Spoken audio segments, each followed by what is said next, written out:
Hello students, so here we are with our next topic, which is explain cost of software engineering for each of the process activities. मतलब कि जो भी process software engineering में use हो रहे हैं उनके हिसाब से हमें उनका कोस्ट एस्टिमेट को एक्सप्लेन करना है. ठीक है. In software engineering, the total cost of software project is distributed across different process activities. Each activity consumes time, efforts, and resources, contributing to the overall project cost. Here is a clear explanation of cost involved in each stage. Basically क्या होता है जब हम software engineering की बात कर रहे हैं तो जो टोटल कोस्ट है सॉफ्टवेयर प्रोजेक्ट को बनाने के लिए वो अलग अलग प्रोसेस एक्टिविटीज में डिस्ट्रीब्यूटेड है. मतलब कि हर प्रोसेस में अलग लग रहा है, अलग कोस्ट लग रही है, अलग टाइम लग रहा है, अलग एफर्ट्स लग रहे हैं और अलग रिसोर्सेज लग रहे हैं जिस पे कोस्ट जो है वो डिपेंडेंट है. ठीक है, तो चलते हैं नीचे. सबसे पहली स्टेज, सबसे पहला प्रोसेस जो होता है वो होता है रिक्वायरमेंट इंजीनियरिंग. ठीक है, जिसमें हम रिक्वायरमेंट्स को स्पेसिफाई करते हैं कि ये रिक्वायरमेंट्स हमें सॉफ्टवेयर बिल्ड करने के लिए चाहिए. ठीक है, रिक्वायरमेंट्स इंजीनियरिंग और specification. This phase involves understanding what's the user need. जो यूजर चाहता है उसको समझने के लिए हम ये फेज यूज करते हैं. ठीक है. Cost include meetings with stakeholders and clients, requirement analysis and documentation, feasibility studies and communication efforts. ठीक है, मिलने जाना है स्टेक होल्डर से, क्लाइंट से. पहले तो एक मीटिंग हेल्ड करेंगे. हो सकता है कि भाई हम स्टेक होल्डर और क्लाइंट्स को अपने ऑफिस में बुलाएं, ये भी हो सकता है वो हमें अपने ऑफिस में बुलाएं. क्लाइंट से मिलने के लिए हमें उनकी प्लेस पे जाना पड़े, उनकी प्लेस को विजिट करना पड़े, तो उसमें हमारा ट्रांसपोर्ट का खर्चा हो रहा है बेसिकली ये. और रिक्वायरमेंट एनालाइज करने के बाद उनकी डॉक्यूमेंटेशन हो रही है, पेपर वर्क हो रहा है, वो सब भी आ जाता है. और फिजिबिलिटी स्टडी हमने नेक्स्ट एक और वीडियो पूरी है, उसमें आप फिजिबिलिटी स्टडी के बारे में अच्छे से पढ़ सकते हो. और कम्युनिकेशन एफर्ट्स. ठीक है, रिचार्ज करने के लिए भी तो पैसे लग रहे हैं फोन के लिए, ये चीज़ है. ठीक है. Why costly. Misunderstanding requirements can lead to expensive changes later, so careful work here is important. उस टाइम तो हमें पता चल गया भाई ऐसा करना है, लेकिन हो सकता है आगे जो क्लाइंट है उसने कुछ और कहा और हमने कुछ और समझाओ, और हमें बिल्कुल लास्ट स्टेज में पता चला भाई हमसे ये गलती हुई है. कभी कभी हम उसको डिप्लॉय कर देते तब पता चलता है कि भाई ये गलती हुई है, तो वो क्या हो जाता है, कॉस्टली हो जाता है वो. ठीक है, वो एक कॉस्ट हो सकती है वो जो बढ़ जाती है. ठीक है, वो इसलिए कॉस्टली हो जाता है क्योंकि वहाँ पे एक्सपेंसिव चेंजेस हो जाते हैं वो एंड में जाके. ठीक है, थोड़े टाइम बाद वो एक्सपेंसिव हो जाते हैं. सेकंड फेज आ जाता है हमारा डिजाइन, जिसमें हम सिस्टम एंड सॉफ्टवेयर की डिजाइनिंग देखते हैं. ठीक है, this phase defines how the system will work. System कैसे काम करेगा ये डिफाइन करता है. ठीक है, this cost include architectural design, मतलब कि ओवरऑल स्ट्रक्चर जो बनने वाला है, और detailed design of components.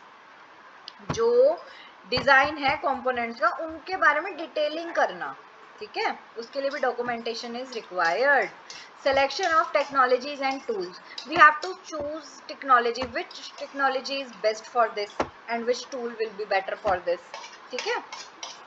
Prototyping. Prototyping क्या होता है स्टूडेंट, बेसिकली किसी भी चीज की एक और कॉपी बनाना वो हो जाता है हमारा प्रोटोटाइप. मतलब कि एक ब्लूप्रिंट समझ लो कि प्रोटोटाइप मींस कि हमें ब्लूप्रिंट बनाना है एक. ठीक है, ये चीज है.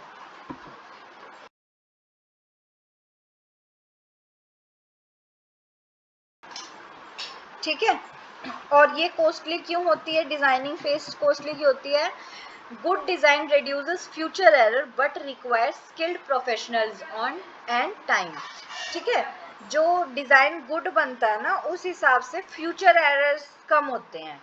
अगर हमारा डिजाइन गुड होगा तो फ्यूचर एरर्स कम होंगे, मतलब एरर्स कम आएंगे, लेकिन उसके लिए हमें स्किल्ड प्रोफेशनल्स चाहिए होते हैं जिनकी अपनी फीस बहुत ज़्यादा होती है. ठीक है, और टाइम भी ज़्यादा लगता है. अब नॉर्मली जब हम एक घर बनाते हैं, बेसिकली अगर वही काम 5 दिन में हो रहा है तो हमें 5,000 रुपये देने. अगर वही काम 10 दिन में कर रहा है तो हमें डे टू डे 1000 रुपीज करके उसको उसी काम के लिए ₹1000 देने 10,000 देने पड़ते हैं। ये चीज़ है। अगर हम प्रोफेशनल्स रखेंगे तो उनकी अपनी फीस अलग होती है, ठीक है, वो अपनी फीस के हिसाब से काम करते हैं और टाइम ज़्यादा लगेगा उतनी उनकी फीस बढ़ती जाएगी, ठीक है। थर्ड स्टेज जो है वो आ जाती है हमारी इम्प्लीमेंटेशन, जिसको कोडिंग भी कहा जाता है, ठीक है। कोडिंग भी इसी फेज को कहा जाता है और डेवलपमेंट भी इसी फेज को कहा जाता है, ठीक है। यहाँ पे एक्चुअल कोडिंग प्लेस लेती है, मतलब कि जो इम्प्लीमेंट होने वाला है, जैसा हमारा प्रोजेक्ट वर्क करने वाला है उसकी कोडिंग को हम इम्प्लीमेंटेशन फेज बोलते हैं और वो इम्प्लीमेंटेशन फेज में प्लेस लेती है, ठीक है, एक्चुअल कोडिंग। और इसकी कॉस्ट इसलिए बड़ी होती है क्योंकि प्रोग्रामर सैलरीज चाहिए होती हैं। प्रोग्रामर्स ऐसा तो है नहीं भाई 10,000 दे दो महीने की भी कर दो, नहीं, उनकी डिमांड्स हाई होती हैं तो उनकी फीस भी ज़्यादा होती है। Development tools and environment, tools भी अच्छे होने चाहिए, कॉस्टली होने चाहिए और इन्वायरमेंट भी चीप नहीं होना चाहिए। माइंडसेट के लिए इन्वायरमेंट भी अच्छा होना चाहिए। राइटिंग एंड रिव्यूइंग कोड, ठीक है, राइटिंग भी करनी है और उसको रिव्यू भी करवाना है, बाकी लोगों से भी तो रिव्यू करवाना है कि वो सही है गलत है। और इंटीग्रेशन ऑफ मॉड्यूल्स, मॉड्यूल्स जो है एक एक पार्ट को इंटीग्रेट कर रहे हैं वो अच्छे से समझने के लिए भी कि किस पार्ट में क्या चीज़ है। और ये क्यों कॉस्टली होता है? अब implementation phase is why costly, this phase often consume a large portion of budget due to intensive labour, ठीक है, इसमें सबसे ज़्यादा लेबर लगती है, प्रोग्रामर्स लग रहे हैं, इसलिए ये पूरे सॉफ्टवेयर सिस्टम में से सबसे एक्सपेंसिव फेज है, ठीक है। Large portion of budget implementation में लगता है। उसके बाद फोर्थ फेज आ जाता है हमारा टेस्टिंग एंड वैलिडेशन, वेरिफिकेशन, ठीक है। हम उसको जो हमने अब तक इम्प्लीमेंट करा है, जो रिक्वायरमेंट स्पेसिफाई करी है, जो डिज़ाइन करा है, उसको टेस्ट करना कि उसमें एरर तो नहीं है, बग तो नहीं है, ये चीज़ आती है इसमें, ठीक है। Testing, validation and verification ensures the software work correctly and meets requirement. ये क्या इंश्योर करता है कि भाई जो सॉफ्टवेयर हमने बनाया वो करेक्टली वर्क कर रहा है और दूसरी बात जो रिक्वायरमेंट हमें यूज़र ने प्रोवाइड करी थी वो उसी के हिसाब से काम कर रहा है, ठीक है। और इसकी कॉस्ट क्या इंक्लूड करती है? टेस्ट केस डिज़ाइन, अलग अलग केस में डिज़ाइन चेक हो रहा है, ठीक है। मैनुअल एंड ऑटोमेटेड टेस्टिंग, जो टेक्नोलॉजी के थ्रू हो रही है वो क्या होगी हमारी ऑटोमेटेड, मतलब ये अपने आप चेक हो रहा है। और मैनुअल बंदा भी देख रहा है भाई ये फंक्शन कैसे काम कर रहा है, लैग तो नहीं मार रहा, ग्लिच तो नहीं है, ये सब, ठीक है। डिबगिंग एंड फिक्सिंग एरर्स, कभी कभी क्या हो जाता है ना, कॉम्प्लिकेट हो जाता है भाई एरर को दोबारा से रिफिक्स करना, ठीक है।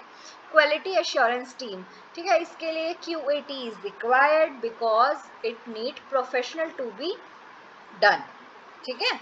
और why it is costly, why testing is costly, finding and fixing bugs takes time, late detection increases costs significantly, ठीक है। Next let moves to our next phase which is deployment. Deployment क्या है? बस ने हमने लॉन्च कर दिया अपना सॉफ्टवेयर, भाई अब जाओ, पर वहाँ पे काम खत्म तो नहीं होता, मेंटेनेंस आती है ना। तो let's talk about deployment first. Deployment क्या होता है? हमने सॉफ्टवेयर को यूज़र्स के लिए रिलीज़ कर दिया, releasing the software to users. और ये इसकी कॉस्ट कहाँ कहाँ इंक्लूड करती है भाई? Installation and configuration, user training, documentation and initial support, ठीक है। इनिशियल सपोर्ट में आ गया हमें, हमारे पास हम व्हाट्सएप यूज़ कर रहे हैं, इंस्टा यूज़ कर रहे हैं, फेसबुक यूज़ कर रहे हैं, मीशो यूज़ कर रहे हैं, वहाँ पे हमारे पास एक हेल्प ऑप्शन आता है, सपोर्ट ऑप्शन आता है, वो इनिशियल सपोर्ट के लिए होता है, ठीक है ना। उसके लिए भी कोई ना कोई वहाँ पे बैठा ही रहता है कि भाई किसी यूज़र की क्वेरी आएगी and he will solve it out, okay. Documentation हो रही है उसकी कि भाई मैंने ये चीज़ यहाँ लगाई है, ये चीज़ यहाँ करी है, ऐसे करने से ये होगा, वैसे करने से ये होगा, ये क्लिक करेंगे तो ये ओपन होगा, ये फ्रंट एंड शो करेगा, ये बैक एंड काम करेगा, ये चीज़, ठीक है। और यूजर्स को गाइड भी तो करते हैं, वो ट्रेन भी तो करते हैं, पहले बताते हैं ना, choose language, fill your number, ठीक है। और इंस्टॉलेशन एंड कॉन्फ़िगरेशन, उसको इंस्टॉल करना भी है और कॉन्फ़िगर भी करना है कि वो कैसे काम करेगा। और why deployment is costly, ensuring smooth delivery and user adoption requires additional resources. Okay, and now let's move to the last phase of our software development which is maintenance.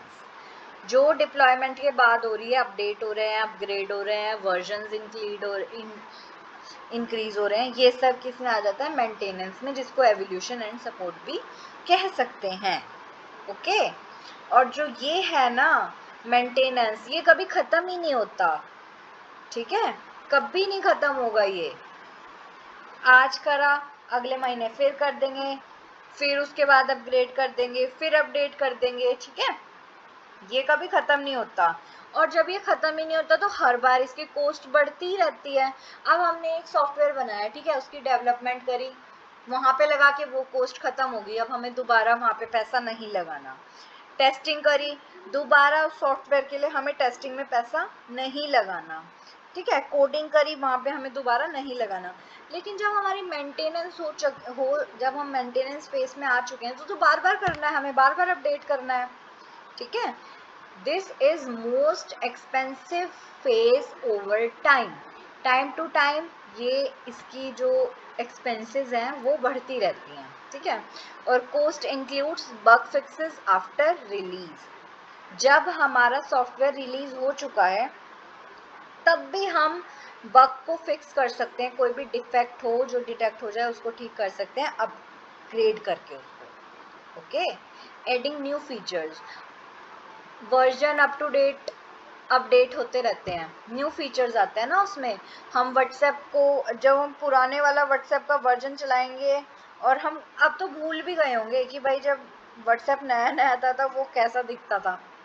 हाँ, कैसे उस पर वीडियो कॉल वगैरह सब होती थी, कैसे, मतलब भूल गए होंगे. अब तो बहुत चेंज हो चुका है वो, है ना.